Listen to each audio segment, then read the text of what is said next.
Buenas noches, estimados estudiantes. Bienvenidos a esta clase de miércoles 29 de julio del 2020. Para hoy tenemos programado la retroalimentación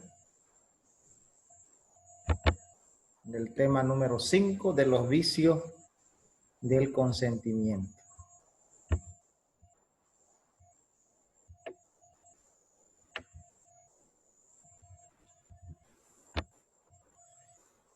Para iniciar este tema es necesario y de vital importancia recordar que la voluntad es el fundamento de los actos jurídicos.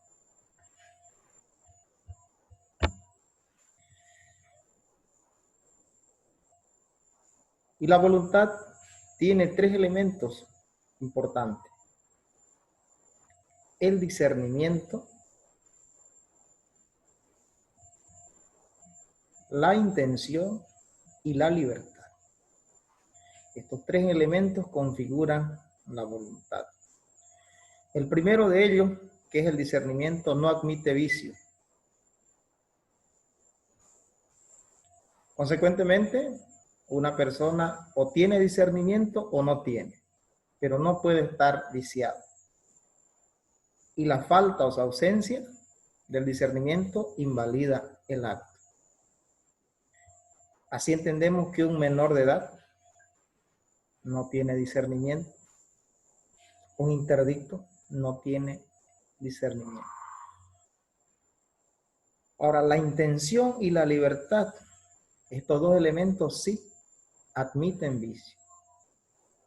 Cuando surja un vicio en el consentimiento, quiere decir que se ha afectado a uno de estos dos elementos o a los dos, a la intención y a la libertad.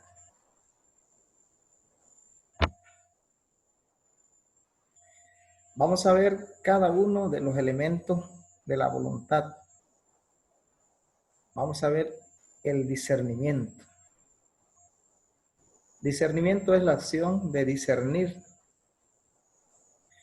Juicio por cuyo medio percibimos y declaramos la diferencia que existe entre varias cosas. Y discernir es entonces distinguir una cosa de otra, señalando las diferencias que hay entre ellas. Comúnmente con referencia a operaciones del ánimo.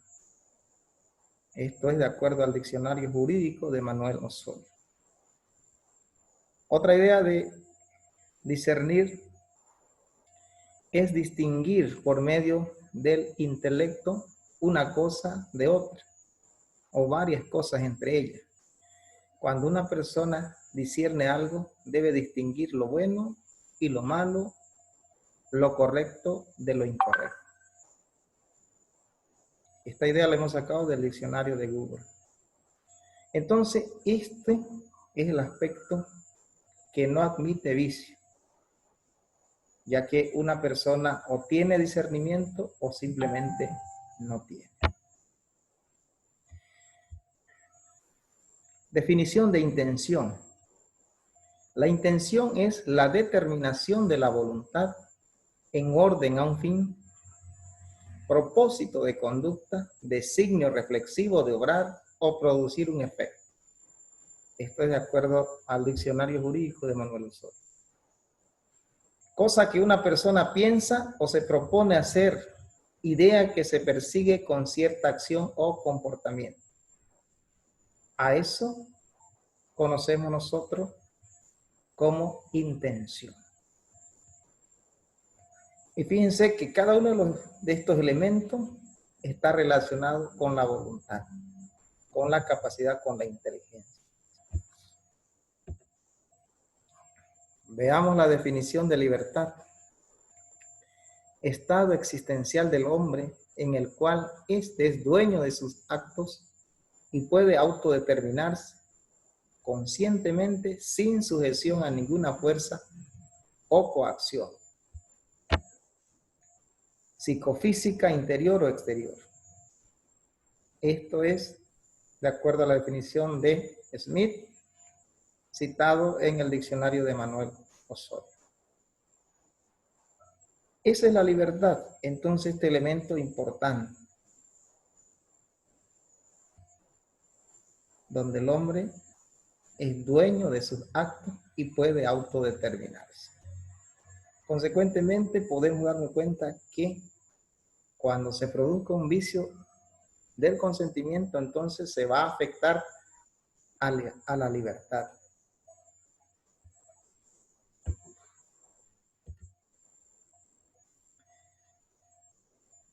Definición de voluntad: potencia o facultad del alma que lleva a obrar o a abstenerse, acto de admitir o repeler algo, aceptación, rechazamiento, deseo, intención, propósito, determinación, libre,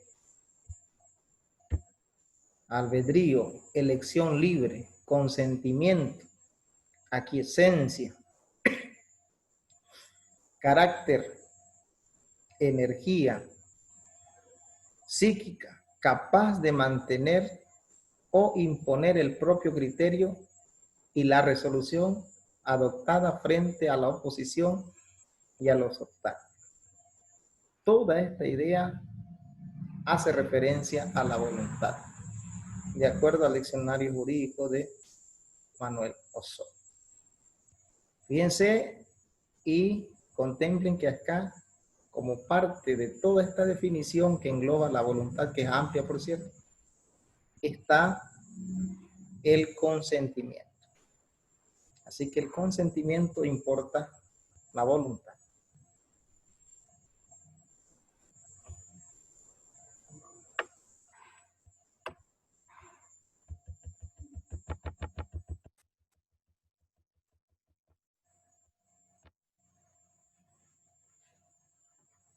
Veamos qué es inteligencia.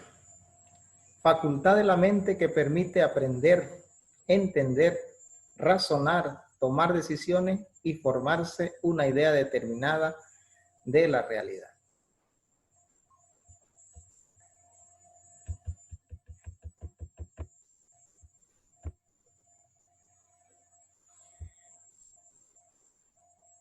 ¿Cómo se define un vicio? Mala conducta comprobable o seguros perjuicios para el cuerpo o el espíritu, defecto físico, daño material, mala calidad, inmoralidad, deshonra, falsedad, hierro, defecto que anula o invalida un acto o contrato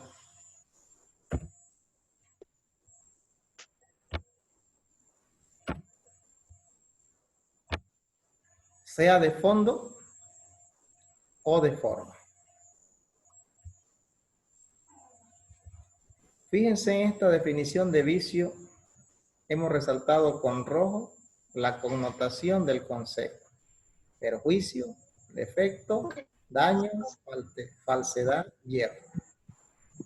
Entonces un vicio tiene estas connotaciones, siempre perjudicial.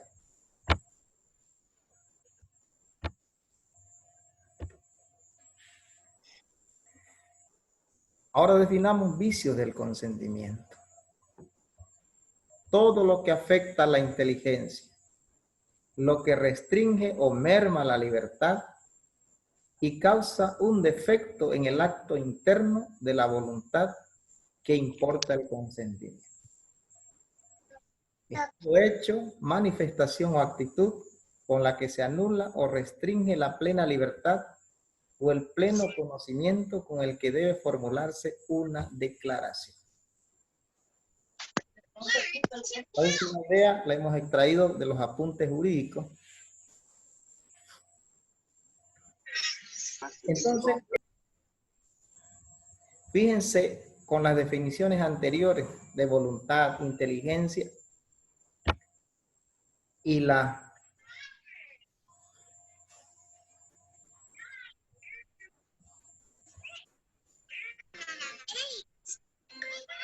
los elementos más bien de la voluntad, Ahora, cuando nosotros definimos el vicio del consentimiento, tiene mayor sentido porque hemos analizado cada uno de esos aspectos por separado. Y ahora en este concepto empiezan a integrarse y entonces tiene mayor relevancia. Todo lo que afecta a la inteligencia, lo que restringe o merma la libertad, un defecto en el acto interno de la voluntad que importa el consentimiento. Así que los vicios del consentimiento precisamente van a afectar a esos dos elementos que habíamos señalado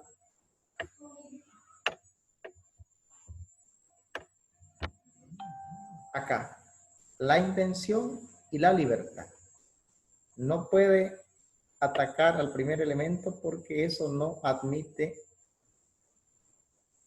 vicio.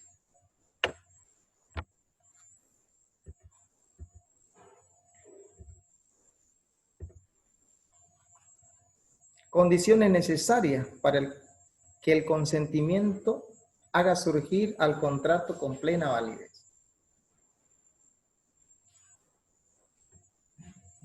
Primero, que es un acuerdo de voluntades. Recuerden que el consentimiento tiene dos elementos: oferta y aceptación. Y esto implica, en el tema contractual, un acuerdo de voluntades. Cuando ese acuerdo de voluntades surge, las partes que intervienen deben cumplir estos requisitos para que el contrato tenga plena validez. Capacidad de querer y entender.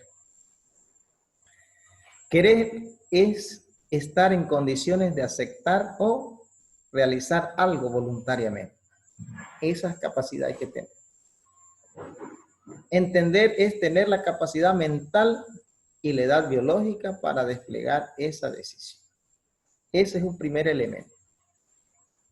Segundo, capacidad de orar, que es la facultad que tiene el sujeto para ejercitar por sí mismo diferentes actos jurídicos con el objeto de contraer obligación. Segundo elemento. Y tercer elemento es precisamente lo que hoy estamos estudiando. Debe estar exento de vicio. Esa declaración de voluntad no debe estar afectada por ningún elemento perturbador que afecte el consentimiento o afecte la voluntad. Toda vez que la voluntad es el fundamento de los actos jurídicos. Clases de nulidades que causan los vicios del consentimiento. Los vicios del consentimiento pueden causar nulidad absoluta o nulidad relativa. Nulidad, en términos general, es la ineficacia en un acto jurídico como consecuencia de carecer de las condiciones necesarias para su validez, sean ellas de fondo o de forma.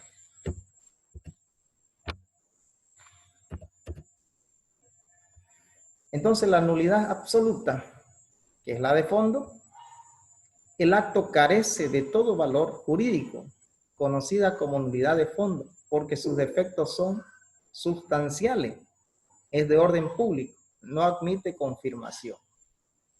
Ya saben que la confirmación es aquel procedimiento por escrito donde, a pesar de tener ciertas irregularidades, las partes pueden convenir en darlo por bien hecho. Entonces la nulidad absoluta no admite esa figura. Luego está la nulidad relativa, conocida también como nulidad de forma. Sus defectos no son sustanciales. Debe ser alegada y probada para que la invalidación surta efecto. Esta sí, por esas características que son de forma, entonces admite la confirmación.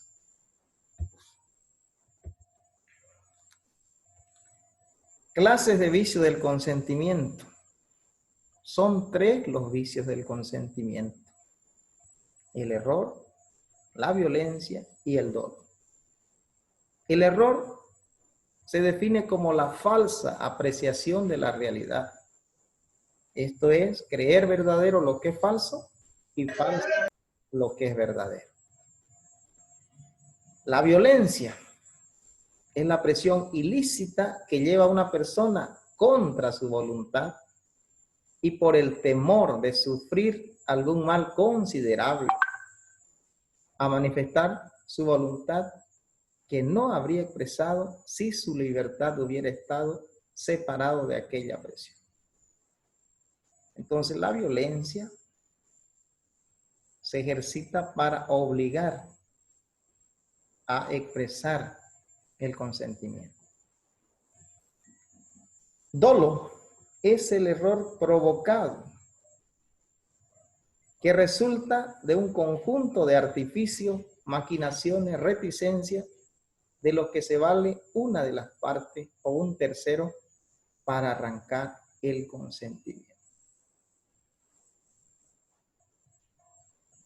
La diferencia entre error y dolo es que el error es un error no provocado. Es decir, nadie trabaja para que aparezca el error y sin embargo aparece. Pero en el dolo necesariamente hay alguien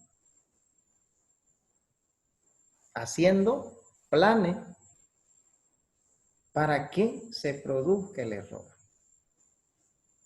Esa es la diferencia. Por eso es que se llama un error provocado.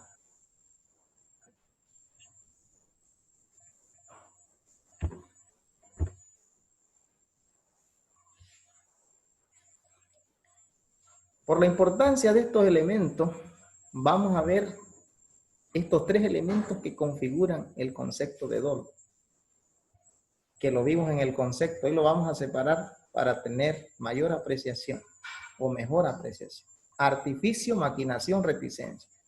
¿Qué es un artificio? Procedimiento o medio ingenioso para conseguir encubrir o simular algo. Maquinación, acción o plan secreto entre dos o más personas para preparar o manipular algo que normalmente supone beneficio o perjuicio. Reticencia, hecho de insinuar o no decir directamente algo, generalmente con intención maliciosa. Estos tres elementos configuran el dolo. Muy bien, en esta oportunidad vamos a ver el error. Vamos a conocer los elementos del error y todo lo que está relacionado con este primer vicio del consentimiento. La idea es que el error es la falsa apreciación de la realidad.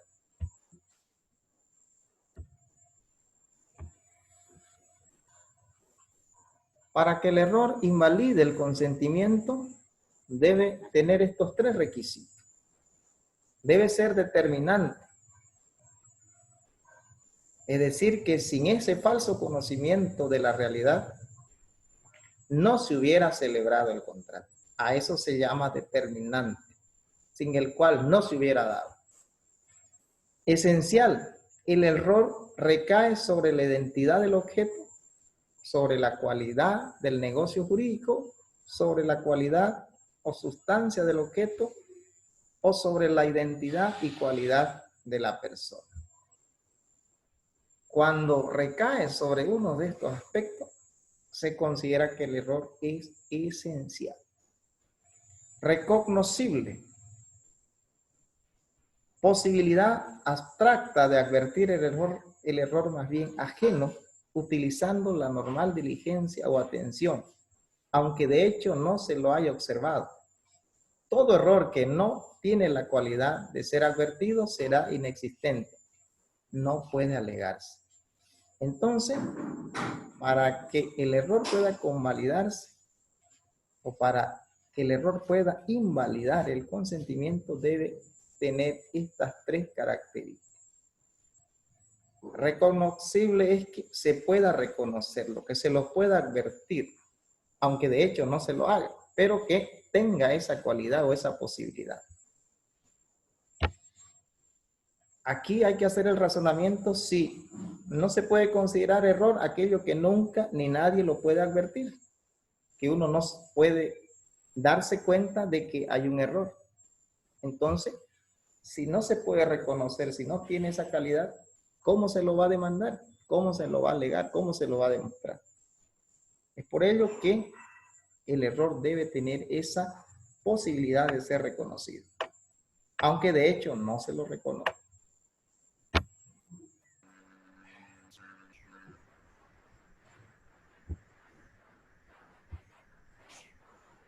Clases de error.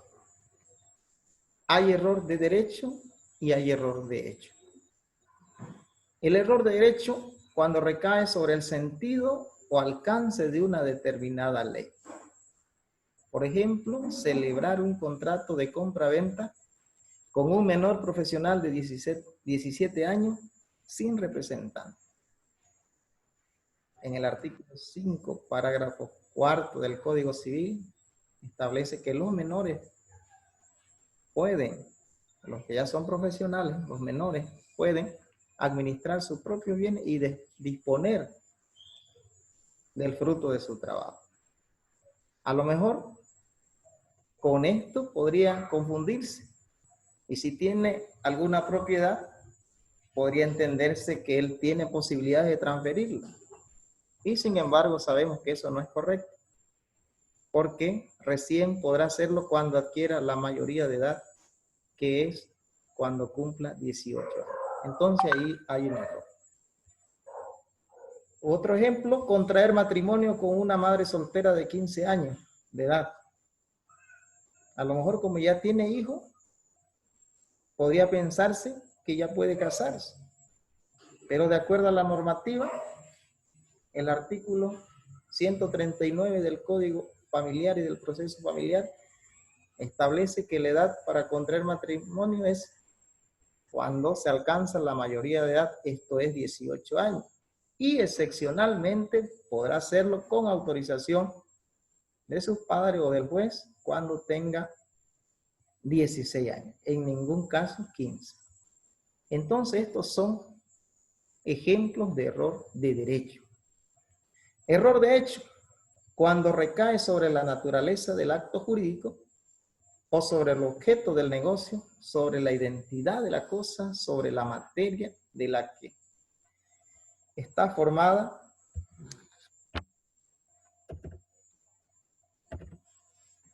la cosa o sobre sus cualidades, sobre la identidad o cualidad de las personas. En cada uno de estos aspectos se va a considerar un error de hecho. Entonces es muy fácil para darnos cuenta error de derecho cuando tiene que ver con la interpretación o el alcance o el sentido de una norma que lo han hecho erróneamente.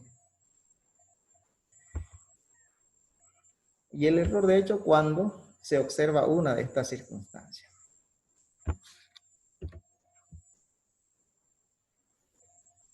Subclasificación del error de hecho.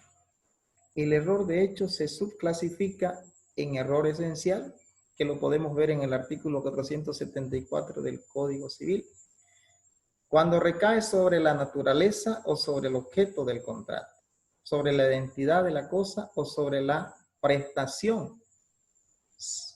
Son causales de nulidad. Está en el artículo 549, inciso 4 del Código Civil. El error esencial también se subdivide en error in negocio, que es en el negocio, error incorpóreo, error sobre la identidad de las prestaciones. Luego está el error sustancial, también establecido en el artículo 475 del Código Civil, en la falsa apreciación de la materia de la que está formada la cosa sobre sus cualidades que fueron tomadas en cuenta para la celebración del contrato, sobre la identidad y cualidades de las partes contratantes, que también se le puede llamar error impersonal. Esto da lugar a la anulabilidad del contrato y se encuentra en el artículo 554, numeral 4 y 5 del Código Civil. Error sobre el valor. Atribuir a una cosa un precio diverso al que le corresponde, generalmente inferior. También puede hacerse uso de la rescisión por lesión si concurren los requisitos del artículo 561. Entonces se atribuye un valor que no corresponde porque no se sabe, precisamente de eso proviene el error, tener cierta falsa apreciación de la realidad. Entonces puede restituirse el precio, o en su defecto también puede hacerse uso de la rescisión por lesión. Error de cálculo. El error de cálculo, que es respecto a la cantidad, solamente da lugar a la rectificación. Es decir, simplemente se rectifica el valor que corresponde y ya está arreglado. No tiene mayores complicaciones. Apreciación del error. La apreciación se hace in abstracto. Esto es que se toma en cuenta el comportamiento del término medio de la G.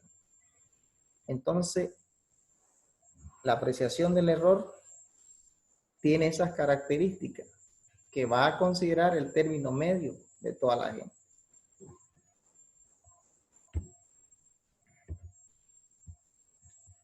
Prueba del error. Se lo puede demostrar por cualquier medio de prueba pertinente.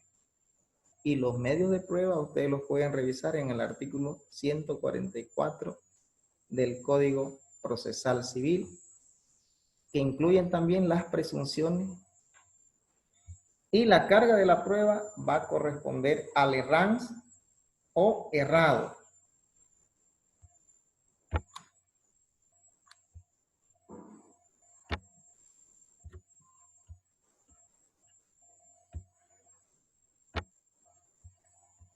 De esta manera hemos llegado a la parte final de esta primera presentación, y para el día viernes vamos a ver los dos vicios más que faltan: violencia y dolo. Ha sido un placer estar con ustedes. Espero que la clase les pueda ser de beneficio. Pasen buenas noches. Buenas noches. Buenas noches, doctor. Doctor.